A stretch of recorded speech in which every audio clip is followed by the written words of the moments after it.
All right, so this is going to be a video about simplifying rational functions. So simplifying rational functions. All right, so first we have to dissect like what that word really is, right?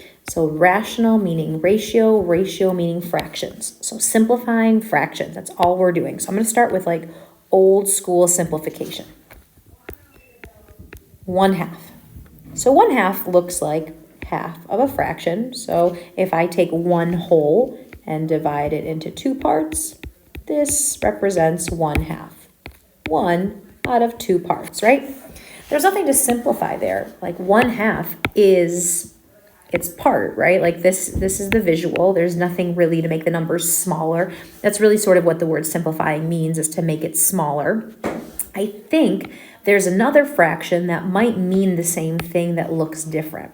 So what I mean by that is, I wonder if we took the same exact thing, but instead of cutting it like that, I could cut it into this part, and then what would I call that, right? Like now I've divided this same exact thing. Instead of dividing it into 2 equal parts, I'm dividing it into 1, 2, 3, 4 parts, and I've shaded 2 of them. So this fraction represents 2/4, and 2/4 and 1/2 shade the same thing, right? If you asked me to graph 2/4, if I didn't have the picture first, I would make my pretty little picture. I would cut it into 4 pieces. I would shade 1 and 2 of them, and notice it's the same shading as the picture on the left. So the thing is, 2/4 and 1/2 represent the same fraction, right? I think you agree that 1/2 and 2/4 are the same thing. So these are interchangeable, but they're not the same fraction. They mean the same value. If you tap in, just prove it to you. If we tap in a half on Desmos, we get the decimal 0.5. If we tap in 2/4, we also get 0.5, right? Because the decimal version of both of those fractions is the same thing. Okay, so how does that relate to simplifying? So simplifying would be to take fractions that have larger numbers and make them into their smaller versions of themselves. So how do we do that? Okay. So if I were going to simplify 2/4, here's what I know about 2/4. I think I can turn 2 into a multiplication problem. So 2 times 1, I think, is still 2. And I can turn 4 into a multiplication problem too, but I'm not going to use 4 times 1, because if I did, nothing really would happen. It looks the exact same. So hopefully you can think about 4 as being another multiplication problem. So if I said to you, what's the first combo that comes to mind that multiplies to 4, you might say 2 times 2. So now I think we agree. 2 times 1 is 2. I haven't changed the top. I just changed it into a different version of itself. 4 and 2 times 2 are still the same thing. I just turned it into a different version of itself. And now I have 2 things on top and on bottom. So there's this little not trick, but it's a property that I can split the 2 things on top into 2 fractions. So 2 and 1. And on the denominator, we would see 2 and 2. And the symbol between them is still multiplication, because it was multiplication here and here. So I'm going to keep going. And we know 2/2, that fraction 2/2 always represents 1, because anytime you have 7/7 or 9/9, now we've got this. And what's 1 times anything is 1/2. That same thing, right? So look, we just went through this little weird journey to turn in 2/4 into 1/2 through some sort of algebraic system. So what did we do? We turned this fraction into a multiplication problem on top and on bottom. But again, we kept the top meaning the same thing and the bottom meaning the same thing. And then we looked at how these two were the same number. So when you split up this part here into 2 fractions, these parts match. And when you've got the same number on top and on bottom, that represents the 1. And 1 times anything is that thing itself.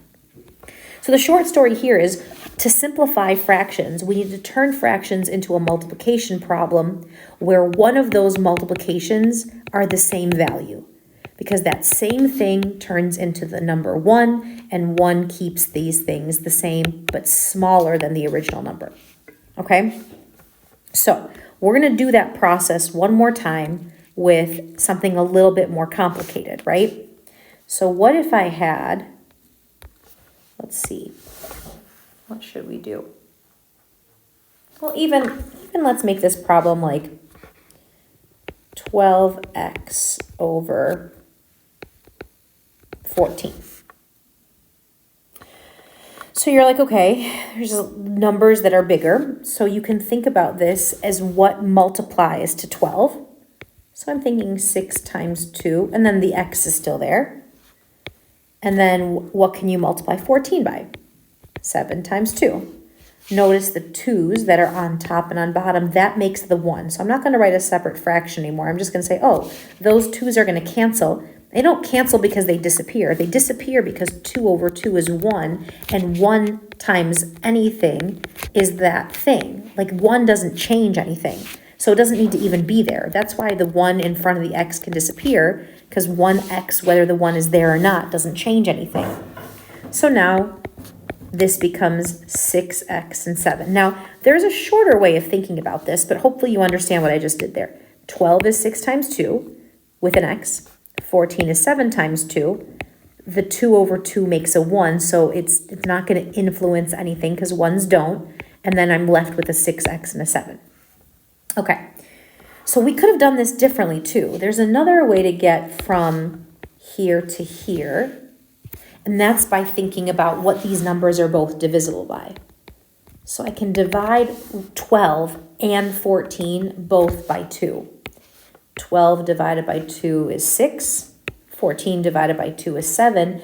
And dividing by 2 on top and on bottom gives you that 1 again. That doesn't need to be there. So dividing by the top and the bottom number by the same number can help do this. Okay, so we're going to use that strategy of like creating factors here to simplify. So now we're going to zoom out a little bit and let me show you where you're really doing it. It's on these problems here.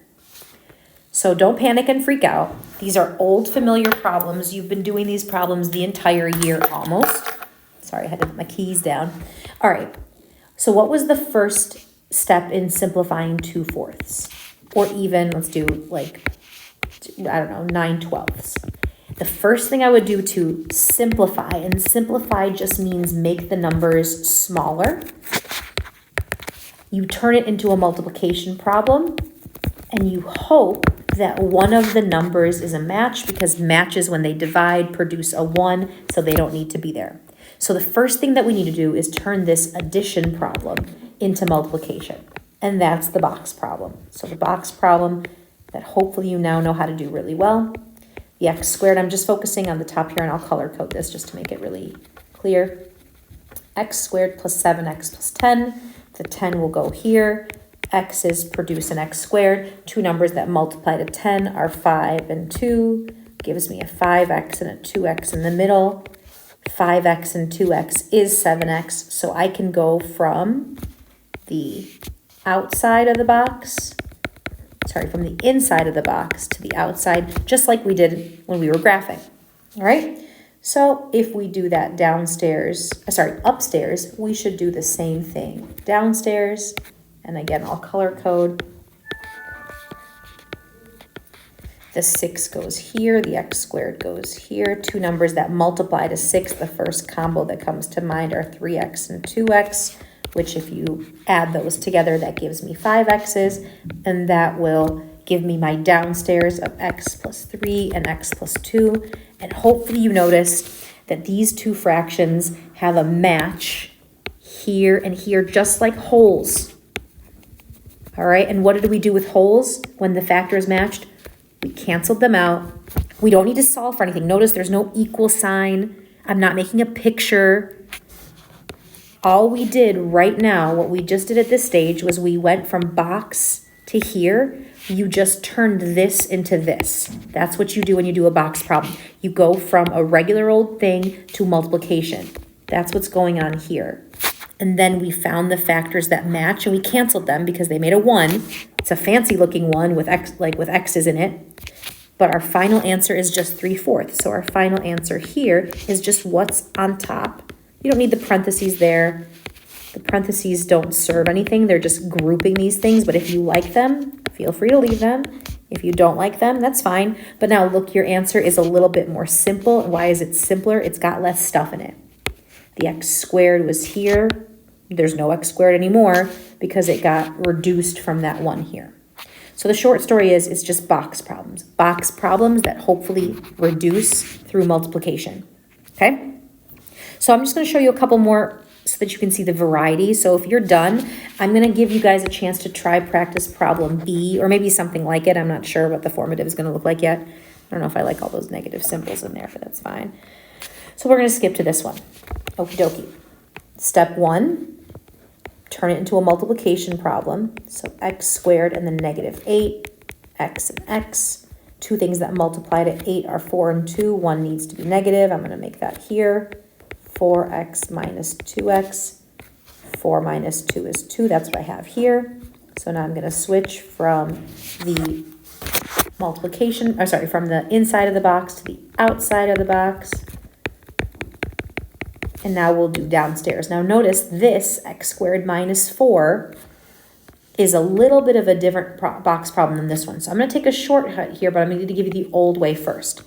So if I did this the old way, I would put x squared here, the minus 4 in the back, two things that multiply to x, 2 and negative 2, negative 2x here, positive 2x here. And if you notice, 2x minus 2x is 0. There's no x's, right?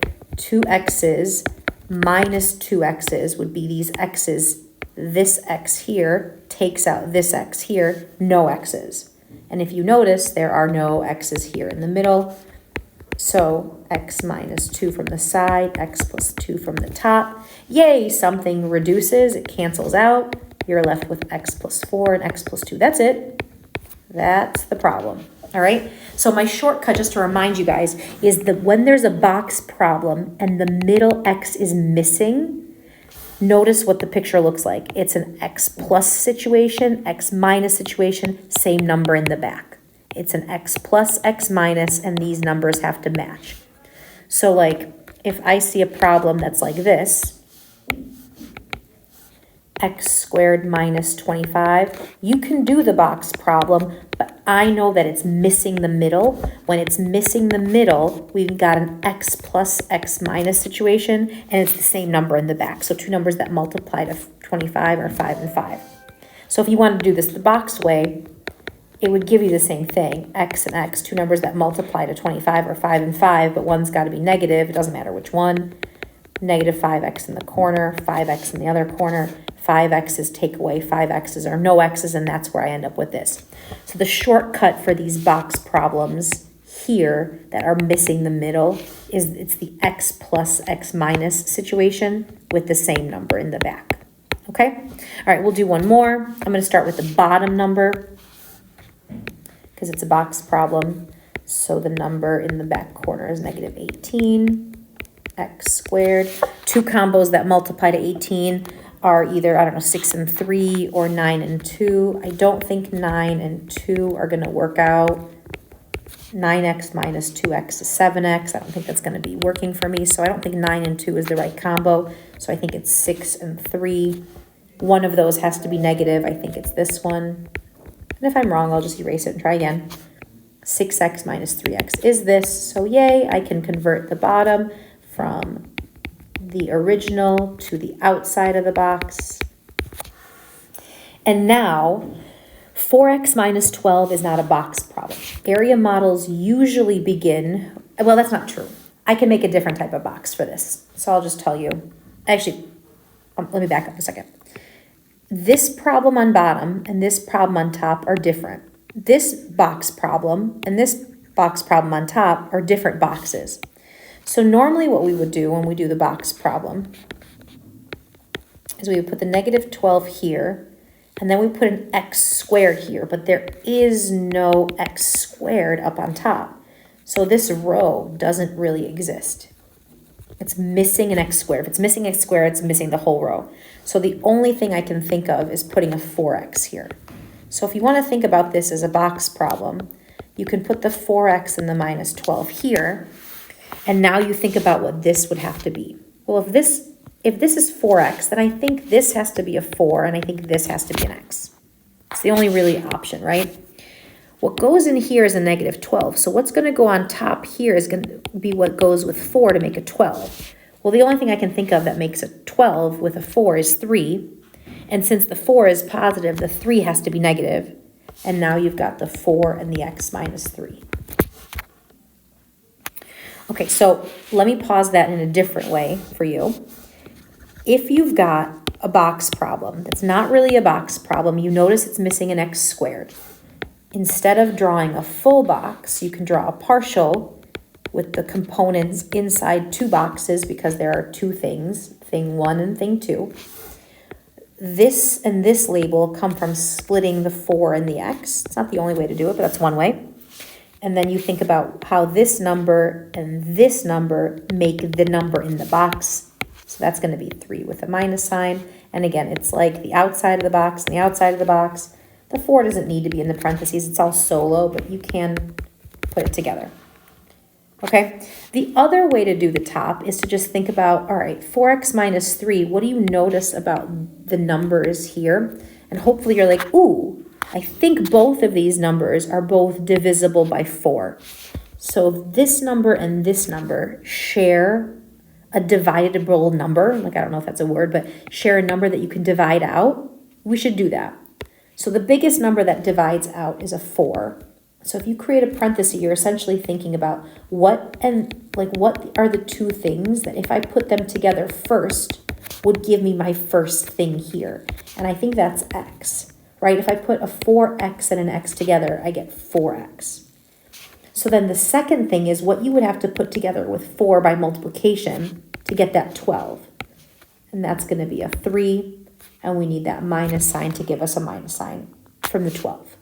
All right, if that doesn't make sense to you, you can always stick to the box method. But again, the idea is that you can use factoring, whether you're doing the box with a little bit of a shortcut with x plus 2 minus 2, whether you don't have a box at all to use and you're just kind of taking a number out, you can do that. But the idea is that every time you create a multiplication problem is that something cancels out and you're left with less stuff than you had before. Okay, so I hope that makes sense. If not, watch the video again, I guess, or find a different video or ask a friend. And if it's really terrible, then I'll come back and help you fix it on Thursday. Okay, hope that helps. Do your formative now.